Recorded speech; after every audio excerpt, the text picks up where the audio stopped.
Hello and welcome to my channel. Today we're going to continue in the series Model Railroad Operations Made Easy. If you like what you see, don't forget to subscribe and like to see more content just like this. In the previous videos I explained how I run my layout, and we do a step-by-step walkthrough of each train that runs on my layout. So now we completed all the trains that I normally run in one operation session. So now we gotta reset the operation session, move everything along for the next session. Let's have a look at how I do that. I try to boil down what I do in 5 easy steps. One would be to advance the cards, 2, to create an overview, what needs to happen, 3, resolve conflicts, 4, repeat this for every city down the line, and 5, balancing of the entire layout to ensure there's no heavy traffic flows or there's any problems or congestions that you can avoid. So here we are in Dalton. Let's just immediately start with step 1. We're going to take the hold cards and move them to the pickup box. I'm going to flip them around because they do need an action. Another part in step 1 is that we change all the waybills. So we go to the next cycle. This one is in cycle number 1. So we're going to flip it to cycle number 2. Let me just put it back. This one is number 4, so it has to go to number 1. And number 1 goes to number 2. And voila. Let's put those there for now. The set out cars, as you see, we have 2 different sets. We have these 2 that face forward, so they still require an action to be set out. So we're just going to put these 2 back. And then these cars have already been set and on, let's say, day 1, so they need to be offloaded today, so they're going to go to the hold box. Nothing's going to happen to them in the next operation session. So on to step 2. I always want to create an overview of what needs to happen, just to find out any problems that might occur in the next operation session. So we're going to put all these cars in the appropriate places. So on to part 3. That would be resolve conflicts. Well, there is a conflict straight away because we have 2 cars being that hopper there and that yellow reefer there, and they both have to go to supreme meets. The hopper is fine because there's one ready to be picked up, so we're just going to switch that around in the next session. But the reefer, there's no real place for it. I mean, I could switch it for this yellow one over there, but there's actually only 2 spots, and we already squeezed it in 3 cars. And it's a very busy industry. There's probably going to be more cars coming in. So what I'm going to do now, put these back, is make the executive decision as the owner of the railroad to actually just switch both of those cars. Let's get some traffic moving. So I'm going to find the flat. That's this one. And I'm going to find that cotton belt box car.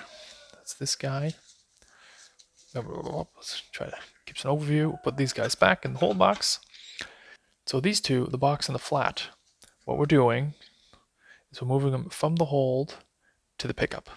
So they're going to be turned around, and then we're going to move the waybill from 3 to 4, and from 1 to 2, as we're just going to progress them a bit more than they would otherwise do. Just to resolve this, let's call it a conflict. So as you see, Dalton is paying up a bit. There's actually quite a lot that has to happen from here, which is going to be fun. So now on to step 4, repeat down the line. Here we go. So guys, here we are in Connellsville. We're just going to do the whole thing again. Advance the cards, get an overview of what needs to happen, and then resolve some conflicts. So the hold cards will all turn around and go into the pickup box, and then we're going to progress them. Then I'm going to set them out. So we have a hopper that's over here. So then we go to the set out box. From the previous videos, you will know we have a bit of a situation. We have 1, 2, 3 cars, and they all have to go to the team track back here, which you can't see, but it's fine. There's 2 spots, and they're both full. So what we're going to do actually is, well, these cars, 3, still need to be set. So we're just going to keep them right there.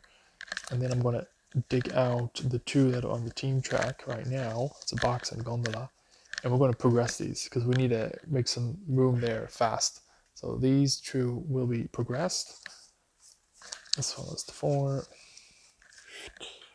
And then 4 goes to 1. And then the other ones will still stay on hold. Just to create the overview, because that's the next step, I'm just going to put them here just to know what's going to happen. For now, we've resolved all the conflicts in Connellsville. So on to Bucks. I guess you guys know the drill by now. We're going to progress all the cars. Then we're going to create an overview. So this one, that's that guy over there. Nothing really has to happen here. On to Asheville. So here we are in Asheville.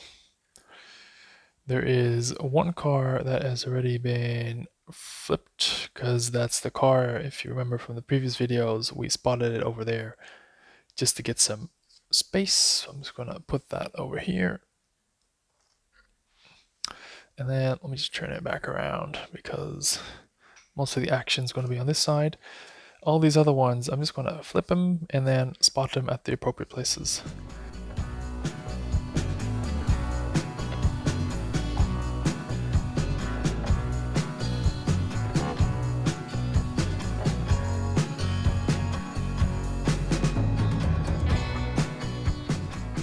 So just something to point out, we have 1 or 2 cars like this one. It's in Asheville already, and it's staying in Asheville. So in the next operation session, we're just going to move it from here to the Railway Express Agency over there. So we have some local switching as well. So now we completed step 1, 2, 3, and 4. Now comes step 5, which is the most fun, but also a bit difficult to show you on the video. So now we come to balancing. If you have a large layout, I guess you would take note and perhaps have a chart with all the spots on your layout. As I only have about 50 cars, I'll just use my brain power to figure this out. I found an example for Golden Valley canning. There are 4 cars in the next operation session that have to go that way, and we only have 2 spots at the canning facility and 1 spot at the coal facility. There are 2 cars on the way from Dalton to Golden Valley, this silver reefer right there, and that box car right there. And this hopper with coal here is on the way to Golden Valley. And coming to Asheville, this car, 50-footer right there, is going to Golden Valley, as you can see. So there's several ways how we can deal with this. Number 1 is just to let it all pile up in Connellsville. That's a creative way to do it, so you have to play around with your cars and see where you put them. The second option is to delay the car, so you put it here in the whole box, and the car, you'll probably need the space on the track, so you just spot it somewhere on an empty track. And the third option would be to somehow see if you can progress this one. So after the CV, it will go to Supreme Meats, so you can just skip this whole step number 1 and just go straight to the waybill number 2 if you would like. I'm just going to leave it. Let's see what happens in the next operation videos. Just going to leave it. Another thing you might want to consider when balancing is your train length and how many trains you want to run. I mean, with my Dalton turn and CV turn, I mostly do 80% of the traffic, and then the local just picks up the rest. Sometimes if the CV turn is not that big, I'll just merge it into the local, and there will be no CV turn on that particular day. So that's all what needs to happen. What I normally do is I just put all the cars back in the box just to give it a little bit more of a model layout feel and not the feeling that it's some kind of big paperwork session. Put these in the pickup just like that, and off we go. You, the viewers, make this channel. So thank you all for watching. Don't forget to subscribe because it helps tremendously, and I'll see you next time. Bye bye.